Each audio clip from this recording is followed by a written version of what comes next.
अस्सलाम वालेकुम and welcome back to my channel. कैसे हैं आप सब? आई होप कि आप लोग सब ठीक होंगे। आज के व्लॉग में मैं आप लोगों के साथ ये सारी शॉपिंग शेयर करने वाली हूँ जो मैंने 5 रियाल शॉप से की थी, और कुछ चीज़ें थी जो मैंने अल्वाफ़ा से ली थी, बेडशीट्स वगैरह, ये सारी चीज़ें तो सब मैं आप लोगों के साथ शेयर करूँगी।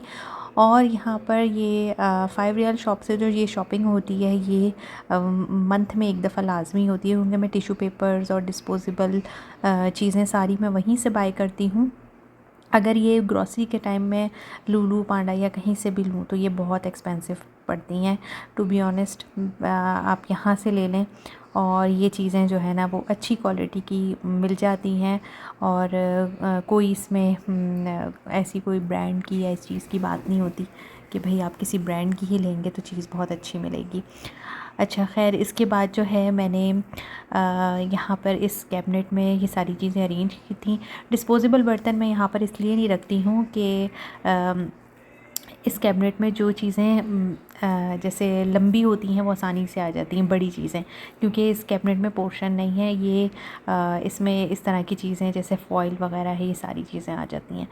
अच्छा, ये राइस जो हैं पहले भी मुझसे किसी ने पूछे थे, इंस्टाग्राम पे भी मैंने मैसेज कर दिया था। ये मैं ताजमहल राइस यूज़ करती हूँ और मुझे ये तकरीबन 12 साल हो गए यूज़ करते हुए। मैं यही राइस यूज़ करती हूँ, बहुत अच्छे राइस हैं। और ये थी वो शॉपिंग जो मैंने की थी अल्वाफ़ा से। और ये मैंने बेड स्प्रेड लिए थे 2, और ये दोनों साइड से डिफरेंट होते हैं। इस पे जो तस्वीर होती है उस जैसे नहीं होती, यानी जो उन्होंने डिस्प्ले में लगाए होते हैं, तो आपको ये पीछे से बैक साइड से चेक करने होते हैं। और दूसरी चीज़ जो मैंने ली थी वो ये बेडशीट्स थी कॉटन की, और इसके अलावा ये मैंने मैट लिया था।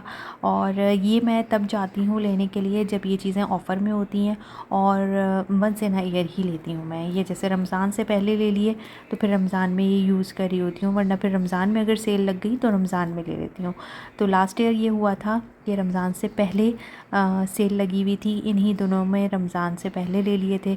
तो अब ये चीज़ें रमज़ान में सेल लगी हुई थी तो मैंने रमज़ान में ले ली थी।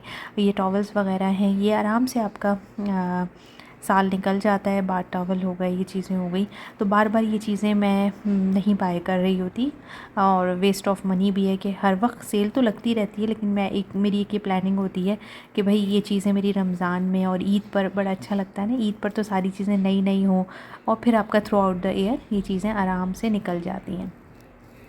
और सबसे बड़ी बात यह है कि ये अल्वाफ़ा नेस्टो पर क्वालिटी बहुत अच्छी है इन चीज़ों की। अगर आप लोग भी कहीं भी जीसीसी में रहते हैं तो हर जगह ही लूलू, अल्वाफ़ा, नेस्टो ये चीज़ें हैं। तो अगर ऑफ़र लगे और अगर आप लोग ये डिस्काउंट अवेल करना चाहते हैं तो ज़रूर वहाँ से ये ले लिया करें चीज़ें। इसका फैब्रिक बहुत अच्छा होता है बेडशीट वगैरह का। अच्छा, ये जो मैंने बेडशीट सिंगल बेड ली थी, सिंगल बेड के लिए फिटेड शीट्स हैं, ये मैंने यहाँ की लोकल शॉप से ली थी। रैंडमली जहाँ पर सारी चीज़ें होती हैं, मैट्रेस, ब्लैंकेट, ये सारी चीज़ें होती हैं, तो वहाँ पर इनके पास बेडशीट्स भी थी, तो मैंने ये वहाँ से ली थी। और ये मुझे 10 रियाल या 15 रियाल की ईच बेडशीट मिली थी। तो मैंने सेम कलर की बाय की थी, इसके साथ एक पिलो कवर भी दिया हुआ है। अच्छा, इस बेडशीट का फैब्रिक ऐसे बहुत कोई अच्छा नहीं है, लेकिन वॉशिंग के बाद ना काफ़ी बेहतर हो जाता है। और इसमें जो है वो बॉल वगैरह भी नहीं आ रहा कि वो रुआं आ जाता है कपड़े में, वो भी नहीं है। एक ही प्रिंटेड बेडशीट थी, तो ये उसने मुझे कहा कि नहीं कपड़ा अच्छा है, आप यूज़ करके देखें। अभी तक तो मैंने यूज़ नहीं करी है, और लेट्स सी के कैसा होता है। तो मैंने ये ये प्लेन मैंने ली थी बेडशीट्स। और इसके अलावा जी अब आ गए थे हमारी घर के काम की बारी, जो कि आज क्लीनिंग वगैरह भी चल रही थी, तो आज मैं ये हैक ट्राई कर रही थी। काफ़ी बार मैंने देखा कि लोग अपने सोफ़े वगैरह जो है ना ये बेकिंग सोडा यूज़ करके क्लीन कर रहे होते हैं। तो कहीं कहीं था ये था कि इससे क्लीनिंग हो जाती है, और कहीं पे था कि आप इसको यूज़ करके फ्रेशनेस सी आ जाती है। तो खैर मुझे क्लीनिंग पर्पस से तो नहीं मुझे कोई ख़ास लगा। वो तो आपका क्लीनिंग के लिए तो आप फिर वो डिटर्जेंट वगैरह यूज़ करो और ब्रश की हेल्प से ही करो, तो वो क्लीनिंग प्योर होती है।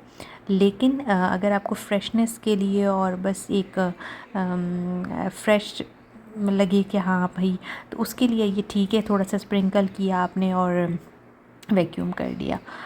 अच्छा, यहाँ पर मैंने सारे अपने अप्लाइंसेस क्लीन करके रखे थे, ड्राई हो रहे थे। और इसके अलावा फिर साथ साथ वैक्यूम चल रहा था, क्योंकि मैं कर रही थी ये ऊपर से सारी छत वगैरह से ये मिट्टी मिट्टी हो जाती है। अल्हम्दुलिल्लाह जाले वगैरह तो ऐसे नहीं होते, क्योंकि एवरी 15 डेज़ तो ये काम मैं कर रही होती हूँ, तो इतना वो नहीं था। लेकिन ये मैं इससे ब्रश से फिर सारे मैंने पहले ऊपर से सारी क्लीनिंग करी, ताकि जितनी मिट्टी गिरनी है गिर जाए, और फिर मैं साथ साथ वैक्यूम करती जा रही थी। और इन सब कामों में जो है मुझे सुबह से हो गई थी शाम, और इफ्तार का टाइम करीब था।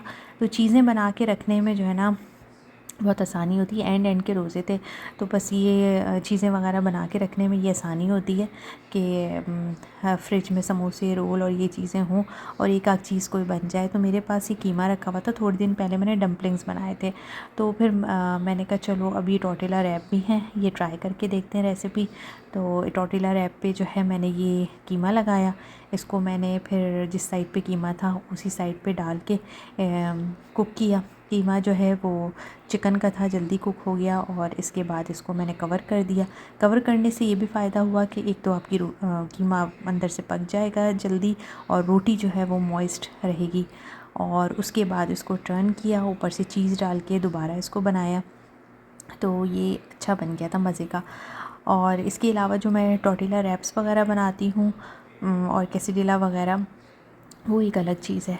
तो ये रेसिपी मैं काफ़ी टाइम इंस्टाग्राम पे भी मैंने देखी थी, और आई थिंक कुछ लोग जो है ना इसको बना के ऊपर से फिर बेक भी कर लेते हैं, कि वो चीज़ जो मेल्ट होती है कलर आ जाए। मुझे बेक करने में बस ये डर हो रहा था कि कहीं ये टॉर्टिला जो है ना वो हार्ड ना हो जाए। मैंने बस इसको इस तरह बना दिया, और बस इसको मैंने बीच में से कट किया। चीज़ जो है वो अच्छी तरीके से ये देखें मेल्ट हो गई थी, तो अच्छे बन गए थे मज़े के। इसके बाद जो है इफ़्तार वगैरह करने के बाद फटाफट मैंने शावर लिया और फ़्रेश हुई, और सबसे पहले मैंने ये चिकन मैरिनेट करके रखी थी, ये मैंने चढ़ा दी थी। इसकी रेसिपी मैं इंशाल्लाह आप लोगों के साथ कभी ज़रूर शेयर करूँगी। ये बड़ी जल्दी क्विक बन जाती है, और बड़ी मज़ेदार लगती है।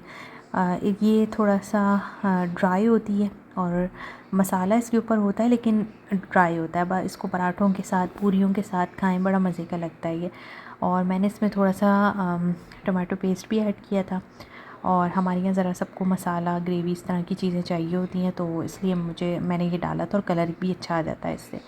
बस मैरिनेट किया, और इसको मैंने थोड़े से ऑयल में डाल के पकाया। अभी ऑयल कम लग रहा था तो ऊपर से डाल दिया। जब चिकन कुक हो गई तो उसको मैंने अच्छे तरीके से भून लिया, और उसके बाद जो है लास्ट में काली मिर्च पाउडर ज़रूर इसमें जाता है, उसका मेन इंग्रेडिएंट्स है।